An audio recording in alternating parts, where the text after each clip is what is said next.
Thank you. So, I don't know how much time we have for questions. 10 minutes, 15 minutes? And we'll take them from here. And because it's a big room and I don't think there's a bunch of mics around, why don't you stand up here? Oh, yeah, we can take this one. Excellent idea.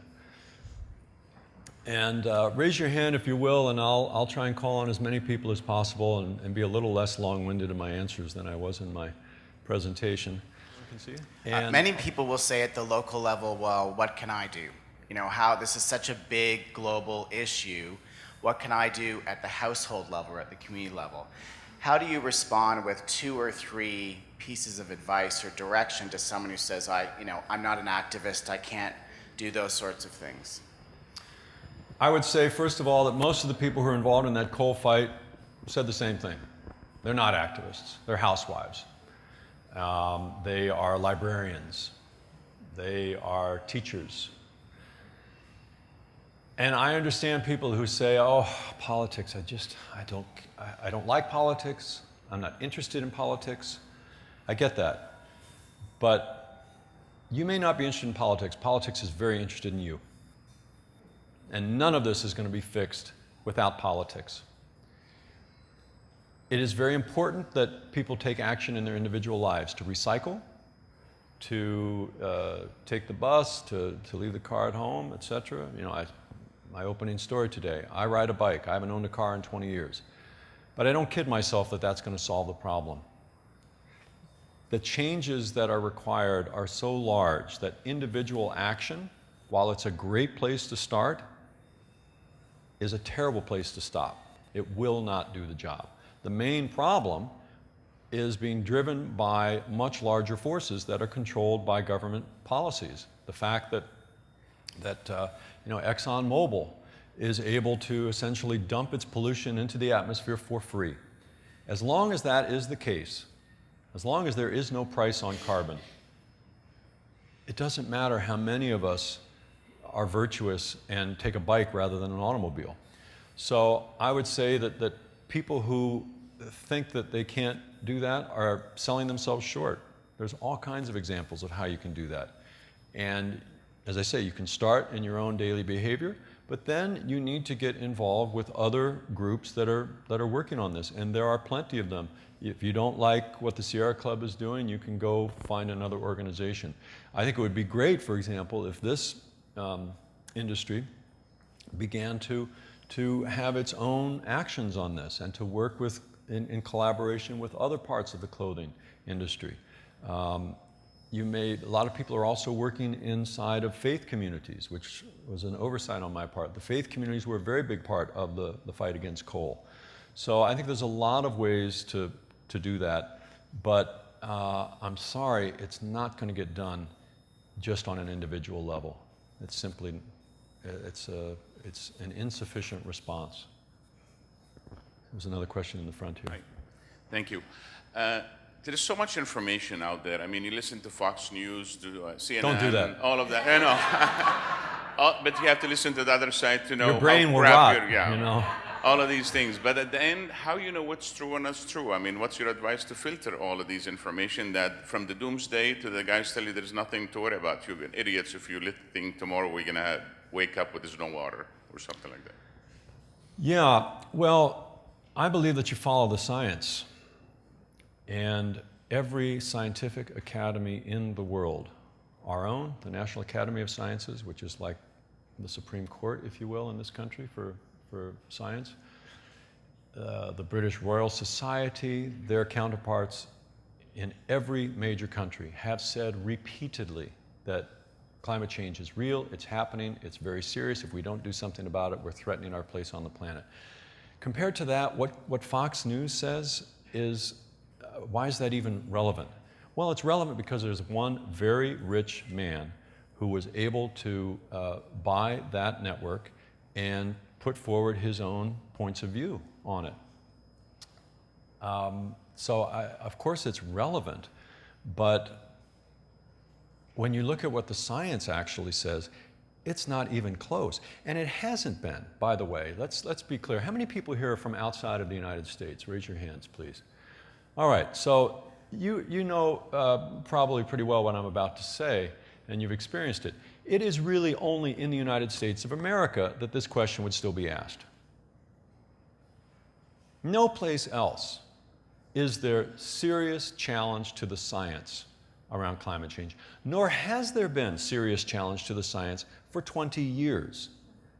You can go back to the 1990s. Who was it that gave the single strongest speech about climate change, that put it on the map internationally? Was a woman named Margaret Thatcher, the most right-wing modern politician in British history.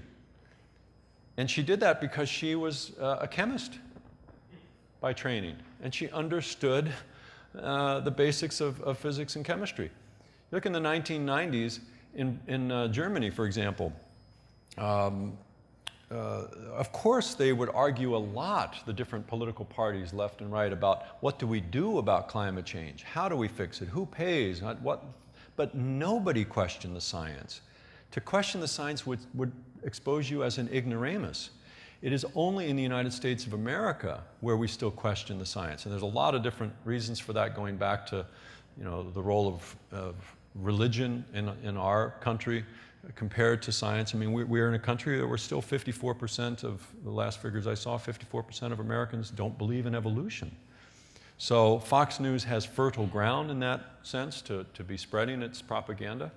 But I think, you know, when people say that, you should just urge them to look at, well, what does the scientific community say? 99% of the scientists say this is real.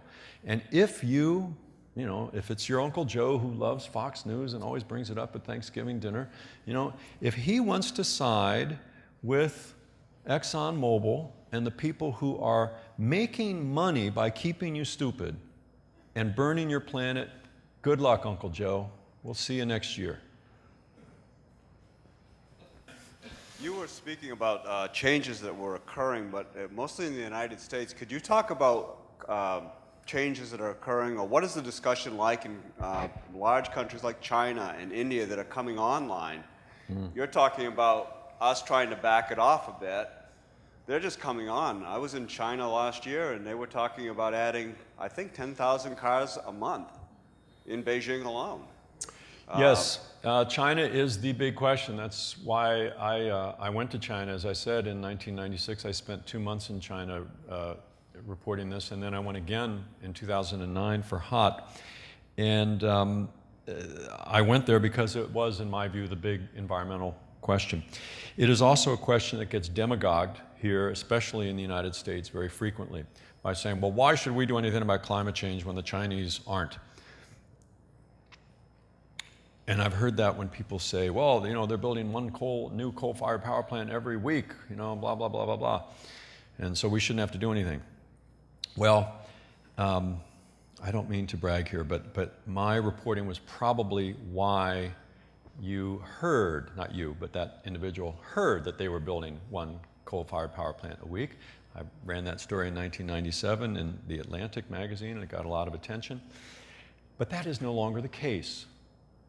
And indeed, now in China, the Chinese leadership in Beijing, the central government leadership, is very aware of the climate danger and is taking big, big steps against it. They're doing much more on solar and wind and energy efficiency than this country is. At the same time, it's not an uncomplicated picture, at the same time, they are still also adding cars. They are still burning a lot of coal and planning to burn more for the very simple reason that, as you say, they are still rising up from oppressive poverty. Burning coal to the extent that they have over the last 20 years is responsible for, you know, what some people describe as the single greatest achievement against poverty in modern history, which was to lift 200 million people out of absolute poverty to mere conventional poverty. That's what's happened in China over the last 20 years. And you can't travel there, as I did, and see the way that people live. My interpreter there was a guy, wonderful guy, who, this is in a book called Earth Odyssey, and he was kind of the star of that book. And he He was 14 years old before he wore his first pair of shoes. When he grew up, even though he grew up in the coal mining region of China, he lived in a mud hut where they burned, in a climate like Beijing or Boston or Berlin, they burned corn stalks and leaves in the winter because they couldn't afford coal. And as a result, the inside walls of their hut, as he put it with his imperfect but delightful English, he said the inside walls were white with icy water drop. You cannot begrudge a person like that to burn some coal. And that is what has played out over the last 30 years. And it is why we cannot be serious about climate change or even talking about climate change if we don't talk about poverty. And we also can't be serious about it if we don't talk about our own actions. I am the first person to criticize and have repeatedly in print the Chinese leadership's dreadful behavior at the international climate talks. They refuse to sign on to any agreements. But believe me, the reason they can get away with that is because this country, which is still by far the greatest climate change polluter, this country has dragged its feet even worse. And so China is able to say to the rest of the world, how can you ask us, who are just beginning to climb out of poverty, to do something when the Americans, who have all that money, who have gotten rich by burning all those fossil fuels, they won't do anything. As soon as the United States were to move on this, and God knows we all hoped that Barack Obama was going to do this when he went to Copenhagen, and I remember covering it there and being aghast at how flaccid his positions were. But as soon as the United States were to do that, China would have to even further accelerate its progress. They could not get away with this any longer. So it's why I and a number of others have said that what we really need is not just a climate program, we need what I call a global Green Deal, where we go in and we fight poverty with green methods, including energy efficiency and solar and wind and all the other things that would be required, not just to reduce carbon emissions, but also to put people to work. That is the great, great crisis that now engulfs most people in the world, that frankly most people care about a lot more than climate, which is the fact that there's not enough work. And that does not have to be. There is so much work that needs to be done that if we could just loosen some of that money that is concentrated up in that 1% and repurpose it to more social ends, we could solve all these problems. And that is where we really need, again, U.S. leadership, and where that has been so sorely lacking in recent years. I'm going to play devil's advocate here. Please. I read your book. I've read half of it, and I find it very interesting, and I will finish reading it, but I'm just going to be a little naughty. I like naughty. Actually, two issues, not so much questions, but just two issues Sure. that I'd like to talk about. A few years ago, when Tata Industries in India developed the Nano, and I think they were selling it for $1,600 or whatever, and I was talking to some people in the US, and the first comment was, he said, oh my gosh, there's going to be 1 billion people driving cars. Think of what's going to happen. In the meantime, the guy was in a Hummer. You know, so that's just kind of contradicting what he was saying. But just to be devil's advocate, climate has been changing from the beginning of time. I mean, Grand Canyon was underwater at one time, so they say. So isn't the climate changing anyway? And do you want to ask the second question at the same time? Or? No, that was just That a is, comment. okay. It's true the climate has always changed, but as the scientists have repeatedly pointed out, it has never changed as fast as it is changing now. Never. We now have, with this, I mentioned we've got 400 parts per million in the atmosphere now. That is more than has been in the atmosphere for at least 800,000 years. And so it is not just that it is changing, it is the speed at which the climate is changing that most worries the scientists. And if you notice, the scientists are now really scared. I won't say the word, but you can all fill it in. And it's because of the speed of the change. And ecosystems are resilient, but ecosystems cannot change fast enough to keep up with this. The trees, normally they would migrate slowly over time as the climate conditions change on the borders of their regions, and they would move to where it was more congenial and away from where it was less congenial. Same with animals. But now the climate is changing so much faster than they can move that we're going to lose a lot of these species. We're going to lose a lot of these ecosystems. And so, you often hear that argument from a lot of the deniers, but they don't take into account the speed at which it changes, and they also don't take into account a second thing. They say, oh, well, things have always changed on this planet. Well, that's true. But, a million years ago, there was a land bridge between Asia and North America. But a million years ago, we weren't here. We've been here for, basically as a civilization, we've been here about 10,000 years. As modern humans, we've been here about 100,000 years.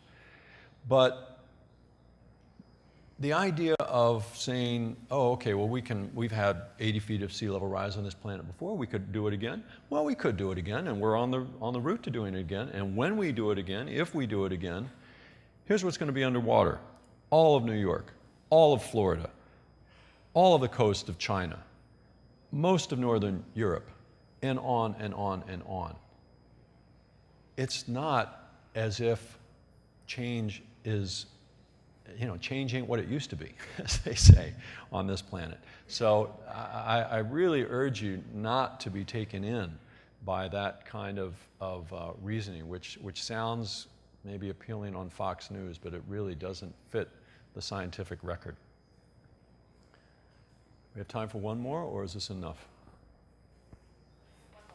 This young lady here. Last question.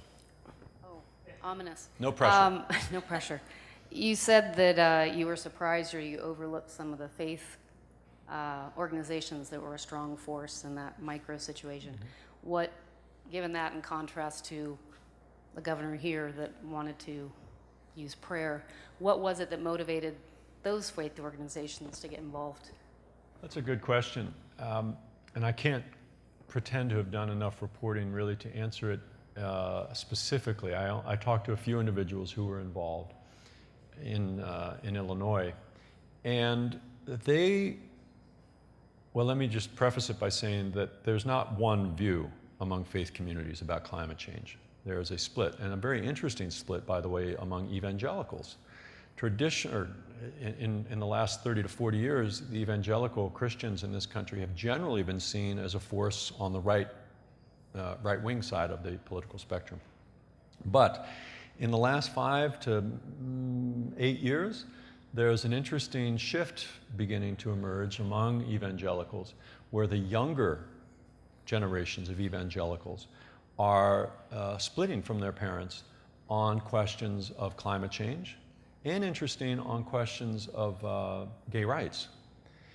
And presumably in the case of climate change, this has to do with the fact that, if you're 21 years old, you're looking out at the future, and climate change means something very different to you than it does to somebody who's 61. So there's that going on. And then among the faith communities more generally, the people who are involved in the anti-coal fight and involved in climate change in general, what they say is that they see taking care of the earth as part of God's charge to humans, and that we are supposed to be good stewards of this earth, that the earth was given to us by the Creator, and that we are supposed to take good care of it. And second, they look at the fact that climate change is going to hit the poor, the first and the worst, and for reasons of human solidarity and compassion, they think that we have to do something about that, that it is unjust for the people in the rich countries to have done this to the people in the poor countries, because the people in the poor countries did not do much to cause this problem, and yet they're the ones who are going to suffer first and worst. And so from a social justice standpoint, a lot of the faith communities feel that they are called to do this. There is, as I say, a split. This is by no means the only view, because you can also, some people read the Bible and say that God gave dominion over the earth to humans and that we can therefore do what we like. So it's an interesting thing as a reporter to watch, and I think it's very important to the climate issue in the United States because of the very powerful role that religion plays historically here and culturally and politically. And unfortunately, it's oftentimes not been a progressive role, but there's also a very proud tradition of faith communities in the civil rights movement, in the anti-war movement, in many social justice things. And so I see, in general, I think that it is more the glass half full than half empty on that front. So I think that's it for now. And Lisa, you come back up here and lead us into prayer. Thank you now. very much to you. Thank you all very much.